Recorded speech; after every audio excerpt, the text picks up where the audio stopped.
Hey, there I am. Well, James, everybody listens to James. Well, almost everyone. James, we're all here for James. Gonna jump and shout, gonna talk it out. Everybody screams it out. James, everybody listens to James. That's right, James. Everyone listens to James. Spread it about, yeah. Hey everyone, great to be here. Oh, there's the camera there. Hey, welcome everyone to Jam Jar, another session of music, and we've got a special guest artist coming into the studio this morning. We won't say much about it yet, but she's all ready to go. And okay, so what's been happening in over the last month? Well, I've got to be honest, not a lot. The weather has sort of pretty well made sure that it's put a stop to a lot of people going out. I'm not sure why people don't go out at night. I'm still trying to figure that out. But anyway, because once you're in a place that there's music there and the fire's going and it's warm, it's a great way to spend the night. So, yeah, so anyway, so what's Jam Jar all about? If you're just tuning into Jam Jar and it's the first time you've ever had a look, of course we're going live on television now. Whoa. Just like that. And so that's a new one, but normally we interview musicians, painters, artists, all sorts of sculptors, writers, all sorts of people. In fact, anybody that really has a contribution that in a creative sense in the community, and we like to sort of find out who they are and what they've done and why they're here and all that sort of thing. It's a great little, I think it's a great little program. We've been going for over 2 years now at this little spot here at the Empire. Oh yeah. But not for much longer, guys. So we're moving. You might have heard. I think I'm allowed to say it. But yeah, we're moving. We're moving to the radio station down there, and I forget the name of the street. It's just around the corner, basically. But the Wairarapa station, we're moving into their premises, and that'll be great. Okay, so what else is happening at the moment? We've got, let me just put my specs on and have a look here. I've even made a few notes today, so that's good. What are we doing? Okay, so first of all, a big thank you for Dan Broughton. He's Wairarapa Web Design. Dan, if you're out there, great stuff, because without you, we wouldn't have a program. And you've supported us really 100% all the way, right through over the years. And those of you who don't know Dan Broughton's in Carlton there, he's got it's called Wairarapa Web Design. If you want to create your own web page or whatever, he's pretty good. So if you even go online and type in Dan Broughton or Wairarapa Web Design, you'll be able to see what he's been doing, what he's done. And I can truthfully say it's pretty amazing stuff. So thanks, Stan, for that. We appreciate it. Okay, so what else is happening? Well, the news is, of course, and it's probably out there by now, is that the Turkey Red is no longer. And that was a big venue for a lot of musicians. A lot of musicians would have played in the Wairarapa at the Turkey Red. That's Marilla's pub. And that's been sold. In fact, the last gig at the Turkey is on the 25th of August. And everyone is welcome. There's been a lot of talk about it, but there'll be a lot of musicians there, and we're going to set it up so it's an open mic type thing, and we're just going to play the place out, and because it's got a long history of not only being a pub, but a long history of music. It goes way back, many years, so there's been a lot of groups that have played at Turkey Red, so just put that in your calendar. There's also a gig there on this coming week, which is this TV program will go to air, so you'll be able to catch that one as well. The 18th, I think it is, next week, yeah. And that's Rob Munsell's group called Graphia, with, I think he's featuring all the artists there. He's got Dave Dewsnap on guitar, Keith Austin on piano, and he's got Jordan Treadwell on drums, and Jordan's really good drummer. And of course, he's got vocals and guitar and harmonica. and they're doing most of the night. The beginning of the night from 7 till 8 is going to be the Kingsford Brown, was going to be the Kingsford Brown trio, then it went to a duo, but now it looks as though it's going to be the Kingsford Brown solo, which is me. So you get me for an hour. Unfortunately, this time of the year, a lot of people, musicians, are out doing other things. So that'll be a good one to turn up. That's the 18th. That's this coming weekend. I'd love to have your company. And that goes from about 7 to about 11, maybe 10:30, 11 o'clock. And so if you want somewhere to go, nice little environment. It'd be good to be there because this is, I say, the wind-up, really, of the Turkey Red. And shame, really, because it's a nice little gig. Yeah. So what else is happening? Yes, the Jazz Festival. Martindale Jazz Fest. We've got the Dixie Band playing. I haven't actually told them about Dixie Band. What do we call it? The Rumahanger Dixie Swing Band or something like that. I think there's so many names we've come up with. But it's a Dixie band anyway. 7-piece, yes. 7-piece band, and we're playing at Martinborough Breweries on the 1st, I think it is, the Saturday the 1st.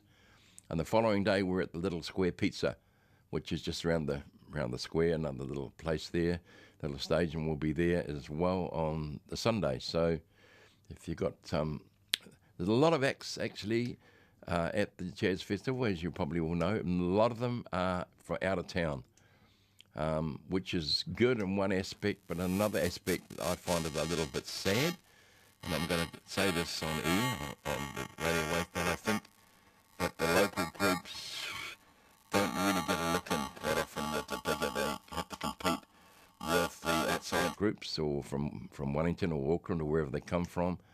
And so it's a shame, really, because there's so much talent here in the Wairarapa, different artists, and I'd like it to be a great little venue for them to play. There's a couple of, I think there's one other Wairarapa group, I think it's, from memory, it might be, I think it's Miles Ray's group with double bass, and I think Stefan Schultz and maybe another guy on guitar, I can't think of his name, Stephen Judd. Not sure what they're called, but I think they're the other group that are from the Wairarapa. Otherwise, all the groups will be outside groups coming in. What else? What else is happening? Yeah, not a lot. But I'm hoping that once it gets warmer, we will have some regular things happening. We're just in the negotiation stages now of getting Stonehenge and groups happening out there on a regular basis. Not only playing live in the actual henge itself, which is an incredible experience if you're a musician, acoustic-wise, that's the most amazing thing to do. We're going to get a small portable stage off to one side and have weekends like Friday night, Saturday, and then pack up Sunday. So we're going to put a few things out at the henge. So I hope you're up to that, because, I mean, we as musicians, we really need to sometimes put it out there, and if it's not happening, we've got to make it happen ourselves. So, and I'm sure that we can. Okay, what else are we doing? We're talking about, let me have a quick look while I can. I think that's probably about, at this point in time, that's all I can think of that's actually happening in the area. There are probably other things, musical things happening that I'm not aware of, but yeah, sometimes you've just got to get there and just suss it out. The place around there by the Aratoi, there's a little place of What's On, or I think I forget what they call themselves now, What's On in the Wairarapa or whatever. They have quite a bit of insight into who else is playing. And there's another gig, Aratoi have got some things coming up, so it might pay to keep the check on Aratoi if you go into go into the computer, you'll find out what's happening there. So there are some musical things happening there. Yeah. Okay, I think it's about time we introduced our guest artist, which she is just sitting here waiting patiently. And so I'd like you to, all my listeners, give a good warm welcome to Lisa Jamieson. Hi, Lisa. Nice to see you. Kia ora, Stefan. Nice to see you. Yeah, I'm just seeing if we get a crossover thing there yet. And we should have a crossover. Come on, let's have... Where are you, Lisa? Keep talking to me. I'm here, yeah. Are you there? Thank you for having me today. It's, there's not a crossover yet. Okay, I'm just wondering why that's not happening. See. Let's just introduce you and just talk about it, and I'll see if I can catch Veronica's attention in a minute. Sure. Yeah, so you are on microphone C. Make sure that's right. Try it again. Kia ora. Yeah, you are there. We've got you I'm on the here. microphone. We just haven't got you on the screen. Well, that's possibly a good thing. No, I don't think so. I think it's... let me just take a quick exit here. Yeah. Listeners, don't go away, please. No, don't go away. I can't get her on screen. Well, don't worry about it. Just do the program. We're fine. Yeah? It'll cut to you occasionally. Oh, will it? Okay.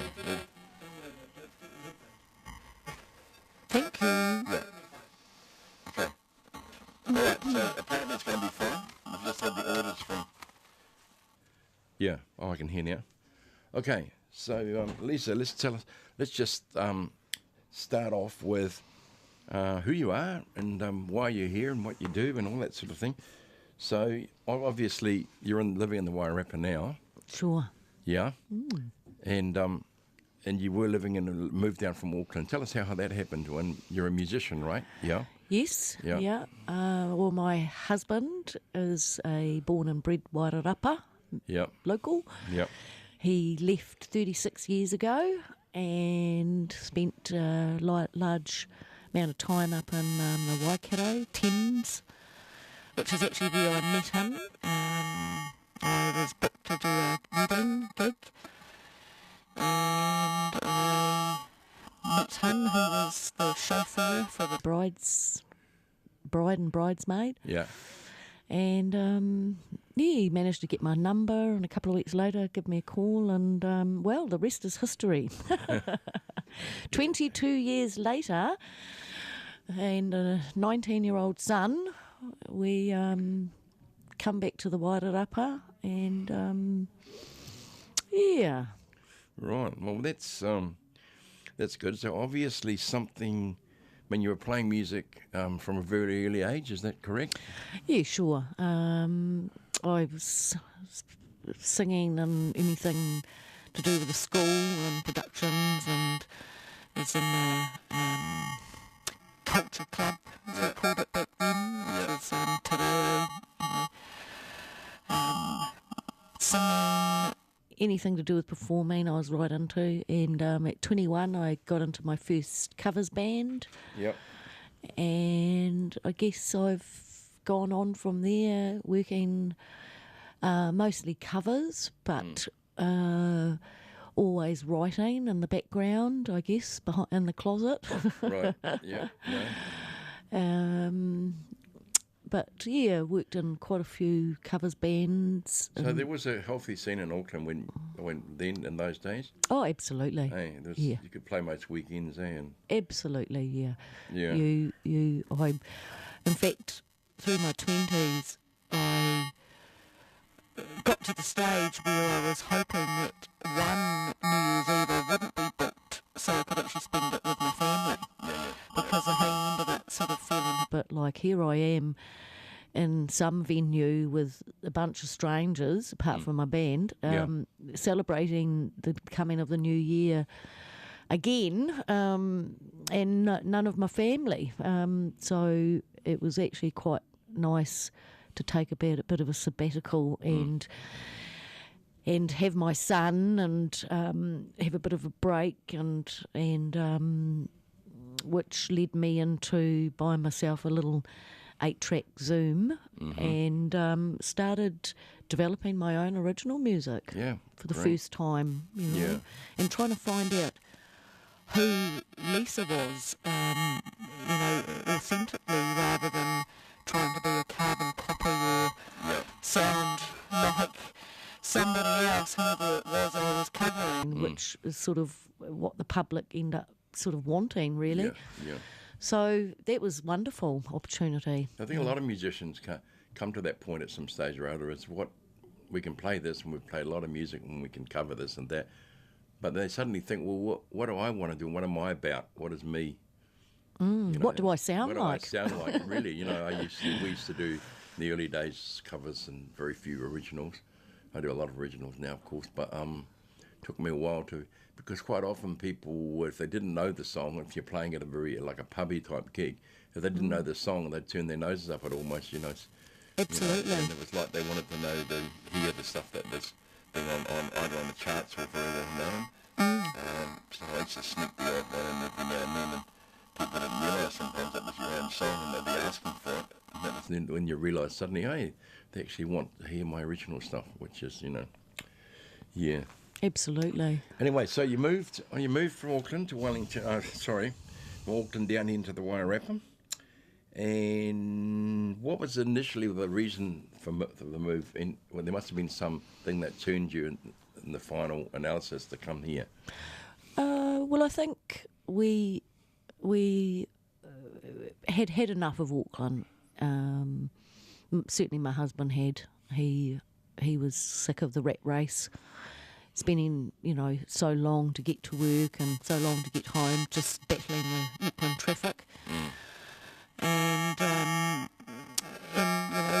we decided that, if this was as good as it gets, then, we want more. And, as you age and you probably want a little bit more of a relaxed lifestyle, so we thought that we might be able to obtain that coming back to the Wairarapa. Certainly more affordable as far as owning your own home, and which we were able to do. And because my husband's from the Wairarapa, he still had friends and a bit of whānau here, so yeah, it was a bit of a giant leap for faith for me. I do have a sister and nieces in Wellington, which is nice. I get to see them periodically. But for my husband, he just wanted to come home, yeah. So, as a good wife I am, I followed him. And that's good. Hey, I was just thinking, I was talking to you just before the show, and we were talking about how you were looking forward to playing at King Street, and you're only here for a short while, and King Street closed. Yes. That would have been that would have been an ideal gig for probably, so when it was happening, it was actually a very, very, very great gig. They had professional people running the sound, and we had some amazing things happen there. Yeah. It's a shame that that's been gone for a while now. Yeah, that was hugely disappointing, because I'd been looking at Masterton, because we'd actually come down in the August and we'd bought our house and went back to Auckland and, anticipating the big move come December. And of course I kept my eye on what was happening musically. And was excited to once I'm down here, to get involved in this, this great music scene. And so, yes, coming down, and then after about a month of being down here, finding that it was closing was hugely disappointing. I sunk into a bit of depression there, wondering, what have I done? But, it's, you got to pick up your guitar and keep playing. And it's a good tonic, though, isn't it? No doubt about that. For sure. I'd be pretty lost without my guitar and times. But I think what we'll do is we'll play a track. We've got 3 tracks today, and they're all original. Original tracks. The first track, any idea what the name of the first track is or not? I'm not sure what order they're in, actually, but I'll play it anyway. Yeah, and maybe we can talk about it afterwards. Yeah, and I can hear it coming through. So we're going to play track number 1, and this is Lisa's original track. So here we go. Let me think. We want CD 1. That's that one there, and we're going to push that one there.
Secret's called. Is that correct?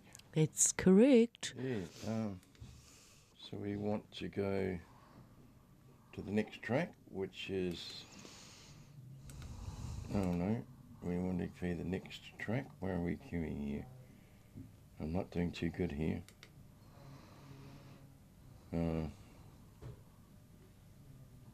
Anyway, sorry about that. The Secret, yeah, tell us about The Secret. Good guitarist, man, he was cooking, eh? Mate.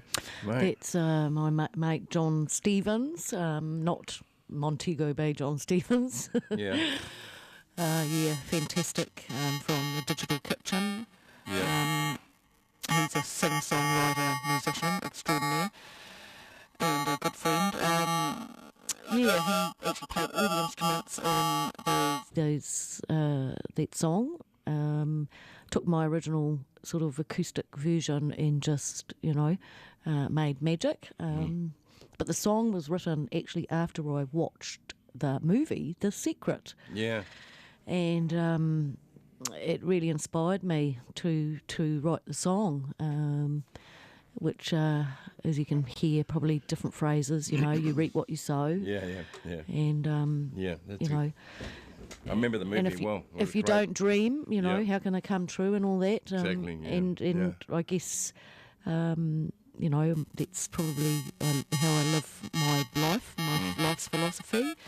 The purpose of life is a life of purpose, etc.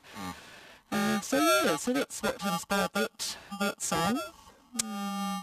Yeah. Oh, it's great. I loved it. Cool. Okay, so since you've been down here, you've done a few gigs, right? So there's, and you also, I believe, got involved with Gail O'Callaghan, and she's just a bass player and singer, and she's a bit of a songwriter herself, of course. Absolutely, guitarist. Tell me about that. What's happening there? Well, we've doing a bit of a charity gig with the Green Dollar markets, which happen once a month on 3 different venues: Masterton, Citizens. The hall there. Yes, that hall. Senior Sits Hall, that's the one. And in the St John's Hall in Greytown. And also we've just acquired the Salvation Shop in Carterton on High Street. So we'll be playing along there, just sort of laid back. Basically, Gail is playing, learning the my songs, my originals, and I'm learning Gail's originals, and I play bass for Gail's originals, and Gail plays guitar, and I play guitar for my originals, and Gail plays bass. So we're just in the throes of getting together once a week and learning each other's music, which has been fantastic. Yeah, I've heard some already, and it is fantastic. Thank you. It was nice to hear last month. I've been last month here at the Gladstone Music Night, not the last one, but the one before. Yeah. That was so that's another gig actually. You could probably, once you feeling a bit more confident with Gail and stuff, that'd be a good gig for you to get into as well. Yeah, that's a great gig, the Gladstone. That's once a month with you and all the other local musicians, and it's good. It's good having somewhere to go and hone your skill. You can practice for Africa and behind closed doors, but actually taking it out to the public. Yeah. Is nothing like it really. It makes you have to sort of step up and you've got in front of an audience, so you can play to an audience and get a connection happening there. Absolutely, get some feedback. Yeah, absolutely. Yeah. Okay. Sure. So now tell me about. I'm quite interested in hearing about your jazz side, because you quite like singing jazz. Yes. So how did that happen? Did that happen when you were still in Auckland, or? Yeah, when I I got into my first jazz band when I was 19 years old. Mm-hmm. So before I actually joined my first sort of covers band, I was singing with a jazz band, and we did do a few gigs, Lopdell House, some weddings, etc. And that's where I learnt how much I love jazz. I think growing up listening to my mother's Shirley Bassey and Cleo Lane and Manhattan Transfer and various, Ella Fitzgerald, Sarah Vaughan, magic stuff. So I guess I was influenced, but so I sort of got into my first jazz band and singing all the jazz standards, and I loved it. And then I moved on to other genres and also, because, I'm a young person and lots of things appealed to me. But I got back into jazz, singing jazz about 4, 5, 6.5 years ago, whilst in Auckland, and I joined a band called Smooth Time. Yep. And they were one, I guess, founding member, Tom Vidovich, who is a beautiful pianist, who had lots of people jump on the bandwagon, so to speak. So he played with lots of different musos,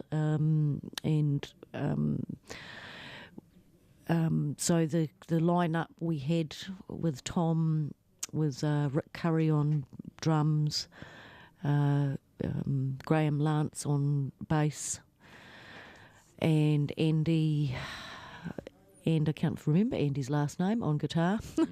And I played a little bit of rhythm guitar, but mostly sung. But we did all the standards, but we also did, more modern, jazzy feeling stuff, like we did Miles Barkley and CeeLo Green and, like Gladys Knight, and so everything from the 1930s really through to the 90s. 2000s. Fantastic, very enjoyable. Didn't get a lot of work because we weren't really out there chasing the work. It's hard when you all work full time in other occupations. But the gigs we did do were a lot of charity work, and which was really great. And we used to let ourselves be raffled off for different charities too, like for Intara, which is a one-stop, shop for anything to do with alternative medicine, Reiki, massage, acupuncture, all that sort of thing. Yeah. And who my keyboard player pianist was highly involved with, being a counsellor. So yeah. Yeah, that's good. I mean, I love the jazz stuff myself, but I'm right into it, big time. Yes, and Wow. I love what you do. You've just got an amazing feel, an amazing voice, and thank you. Shall we play another track? Any idea what the second track might be? The second track might be Nice. Okay, then let's just see how we go. So if I push that like that, and then cue that, and then push that, and it should be... And I bring that up there, and take...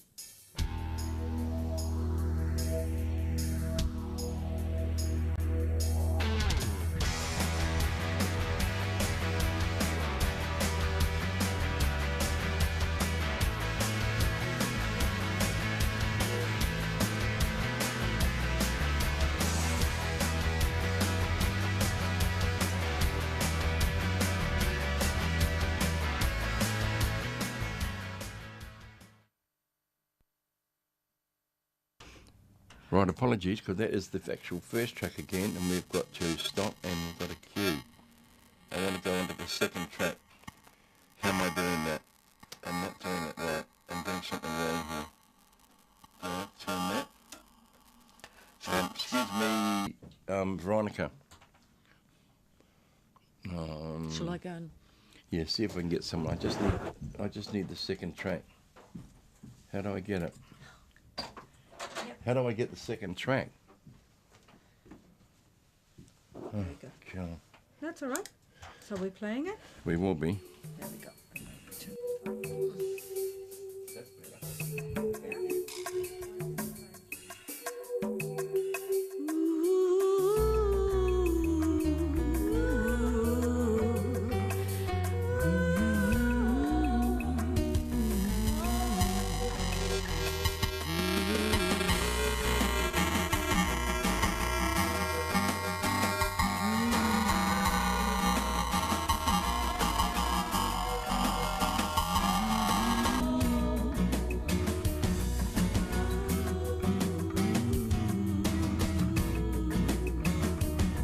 If I can.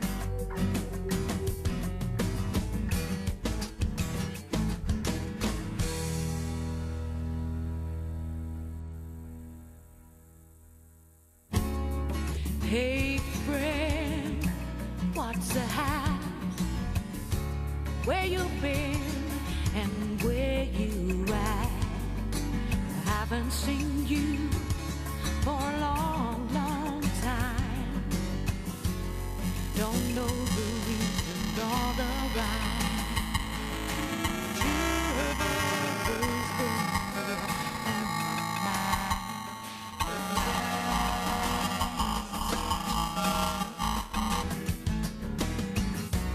You're so easy to please. You're nice to me.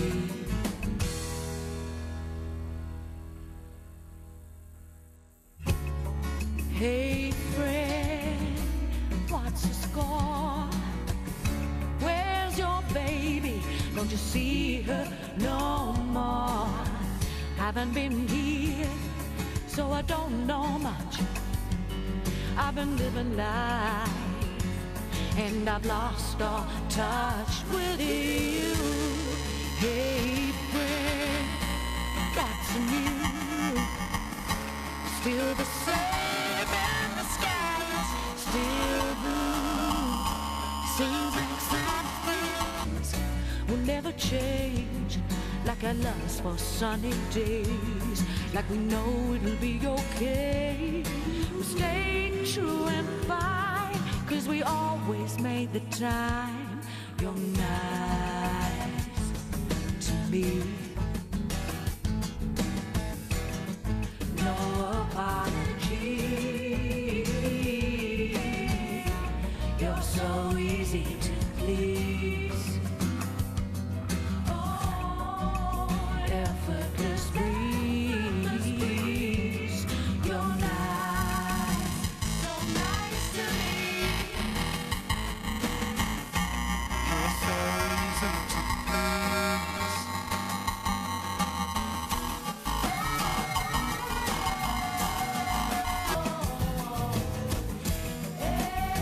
Effortless breeze. Yes, you are. You know you are. Ooh,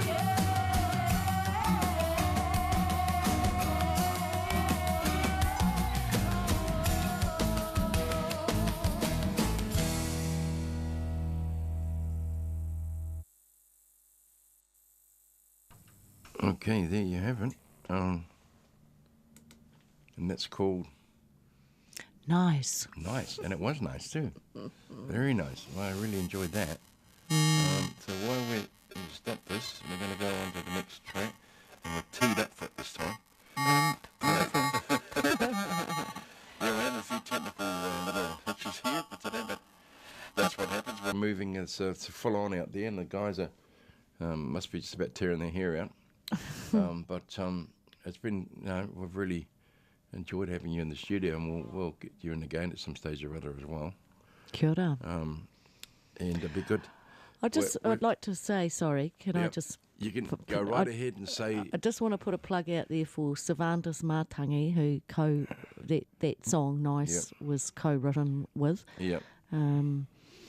He provided a couple of verses, and I wrote the choruses and the music.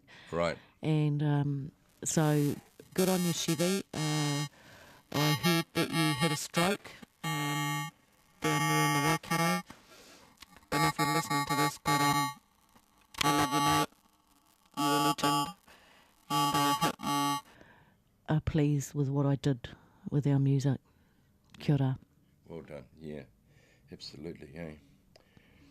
Okay, so what I was just going to what I wanted to talk about was a little bit about songwriting, because I think when musicians start really taking control of their own talent and their own gift and start writing songs, then they've really reached the point where they're now creating, or they're in the creative mode. It becomes them and what they have to offer in a new sense, and I think that's really important. I mean, a lot of musicians would just play, they never write anything, or I've met guys, they say, oh no, I don't write songs, they do other people's songs, and quite often not that well, but they love doing it, which is good, and they're a musician.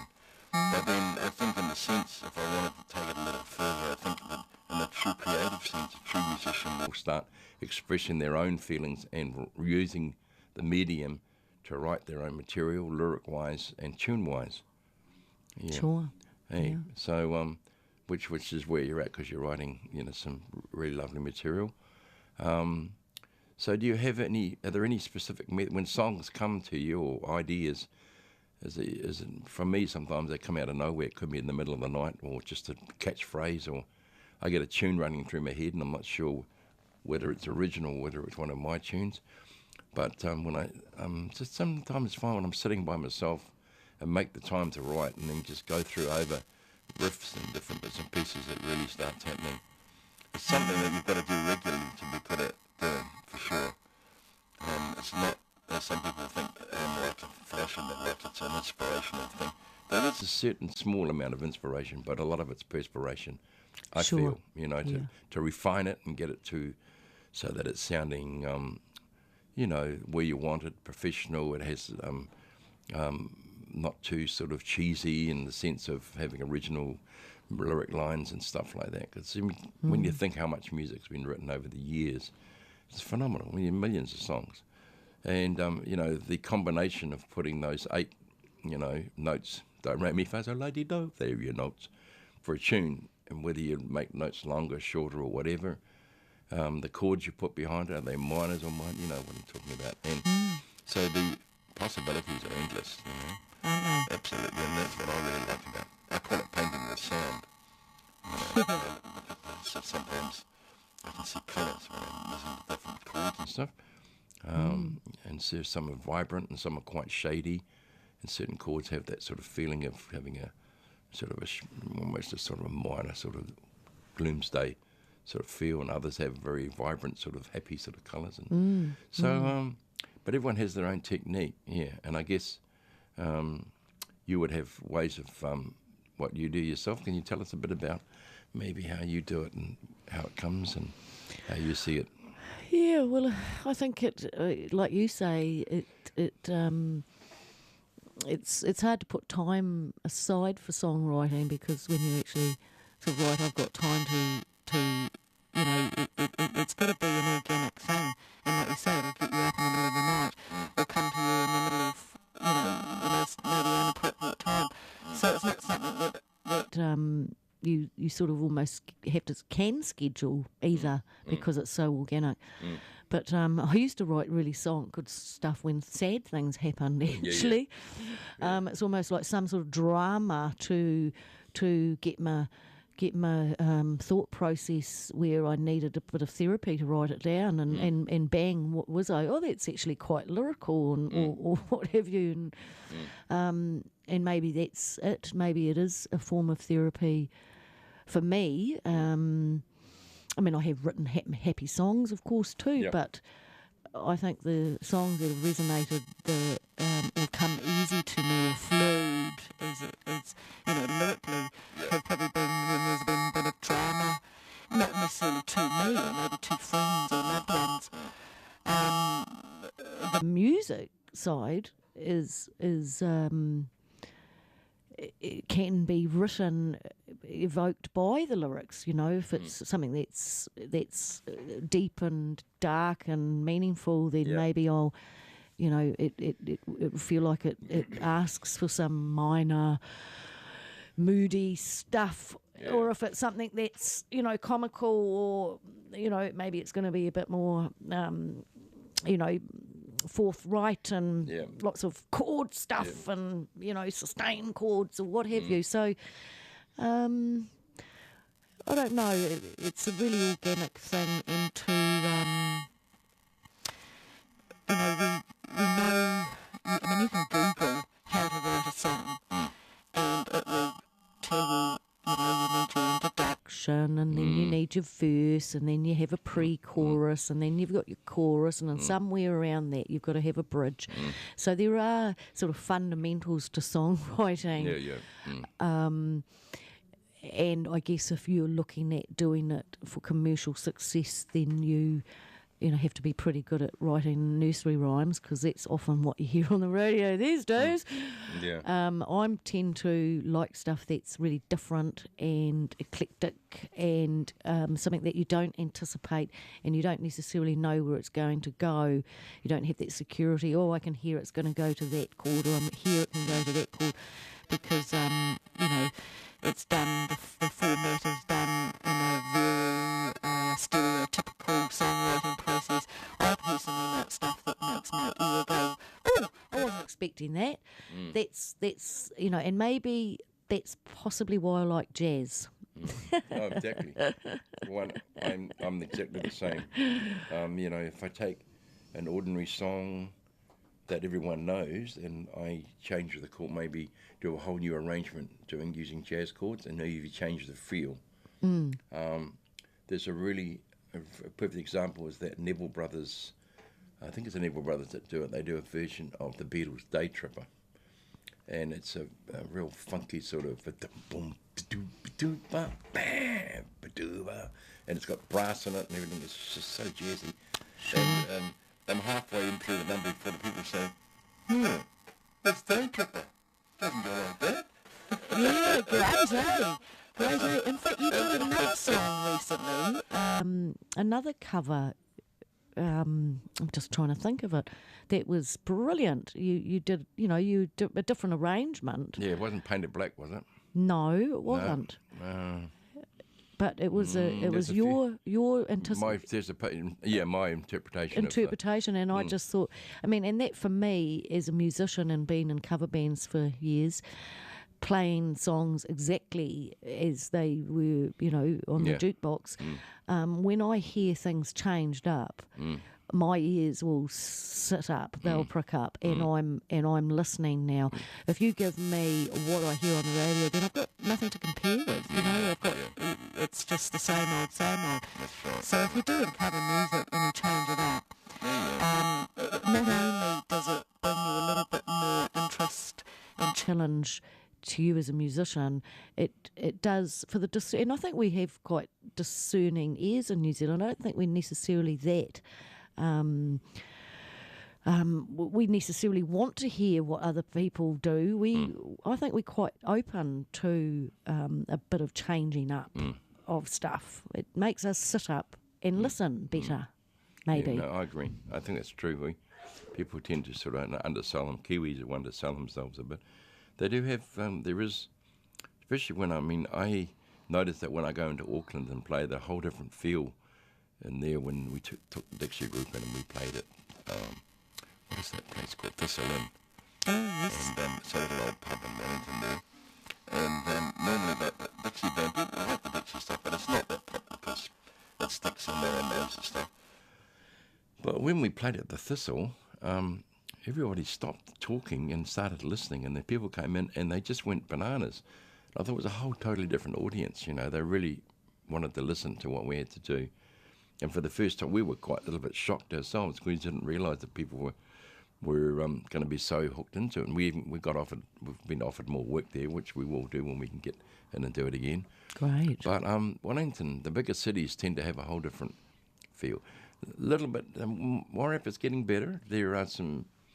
It's still a little bit redneck territory to a certain extent. It's a little bit cliquey, but but good people. And there is a following with there's some people out there who really honour their musicians and come to our gigs, which is brilliant because it's so as I mentioned you earlier on before we came into the program, it's sometimes so hard for musicians, locals, to be able to get the gigs, and we're compared, especially if there's a big gig like, for instance, Martinborough Jazz Fest. 90% of the artists over there are all Coming from out of town. And there are some good groups over here that they could be using.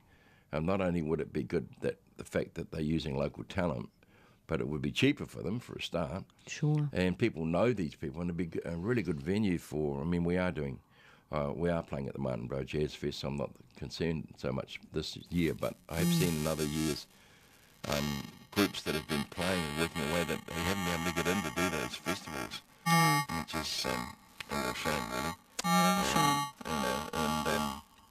We're working on it. Well, it's How we about promoting what's local, because what happens is if there isn't the work here for our up and coming, then they will go elsewhere, and the Wairarapa will be left with, so. Yeah. So yes, go out there and encourage and support your local musicians. Absolutely. Hey, listen, we're going to have to wrap up this program because we're coming up towards the end, but we're going to go out on this third track. Sure. Thank you very much for coming to the studio today, everyone. This is Lisa Jimmyson. Did I say that right? You said that right. And wonderful to have you on the program today, and we wish you all the best here in the Wairarapa. And if you hear that name come up, everybody get out and hear her. She's fantastic. She's a great songwriter, musician, and once again, thanks to Dan Burton, our sponsor for the program, and to all the people here at Arrow FM. So next time you catch me, I'll be in a different place. We'll be in another studio. But anyway, till then, take care and go well, and be good to each other.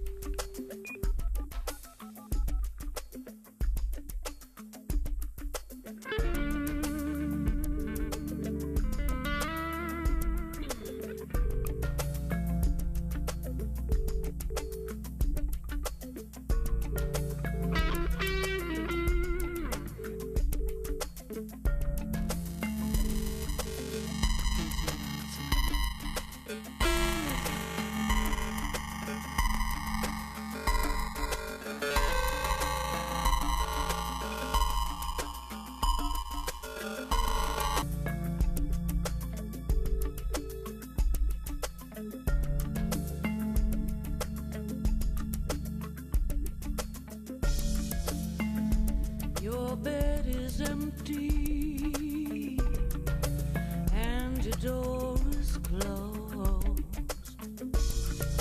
You're out for the evening, I suppose. Can't help but feel jealous. I'm wondering where you are.